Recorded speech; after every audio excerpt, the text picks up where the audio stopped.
ফরিদপুরের নগরকান্দায় সম্প্রীতির আবহে রিপোর্টার্স ইউনিটির উদ্যোগে ইফতার মাহফিল অনুষ্ঠিত হয়েছে। শনিবার বিকেলে নগরকান্দা রিপোর্টার্স ইউনিটির কার্যালয়ে এই আয়োজনের মধ্য দিয়ে স্থানীয় সাংবাদিক ও বিশিষ্টজনদের এক মিলনমেলা অনুষ্ঠিত হয়। নগরকান্দা রিপোর্টার্স ইউনিটির সভাপতি মিজানুর রহমান মিজানের সভাপতিত্বে এবং সাধারণ সম্পাদক শফিকুল ইসলাম মন্টুর সঞ্চালনায় ইফতার মাহফিলে প্রধান অতিথি হিসেবে উপস্থিত ছিলেন উপজেলা বিএনপির সাবেক সাধারণ সম্পাদক সাইফুর রহমান মুকুল। অনুষ্ঠানে আমন্ত্রিত অতিথি হিসেবে উপস্থিত ছিলেন উপজেলা প্রকৌশলী রেজওয়ান খান নাফিজ, নগরকান্দা থানার পুলিশ পরিদর্শক রাজ্জাক সর্দার, দৈনিক খোলাচক পত্রিকার সম্পাদক মাহবুব আহাদ, উপজেলা বিএনপির সহ সভাপতি আলিমুজ্জামান সেলু, পৌর বিএনপির সাবেক সভাপতি আসাদুজ্জামান আসাদ ও মাহবুব আলী মিয়া, উপজেলা বিএনপির যুগ্ম সাধারণ সম্পাদক জাজরিস মাতুব্বর, এমএন একাডেমির প্রধান শিক্ষক বেলায়েত হোসেন মিয়া এবং নগরকান্দা প্রেস ক্লাবের সাধারণ সম্পাদক লিয়াকত আলী সহ স্থানীয় গণ্যমান্য ব্যক্তিবর্গ।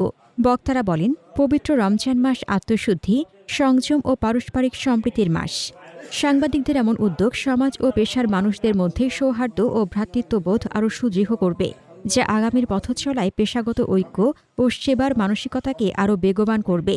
ইফতারের আগে দেশ ও জাতির শান্তি, সমৃদ্ধি এবং মুসলিম উম্মাহর কল্যাণ কামনা করে বিশেষ মোনাজাত করা হয়। এরপর আমন্ত্রিত অতিথিরা স্থানীয় গণমাধ্যম কর্মীদের সাথে নিয়ে ইফতারে অংশগ্রহণ করেন।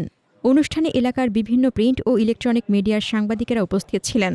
হাসনাতুজ্জাহান হিমু, দৈনিক খোলা চোখ।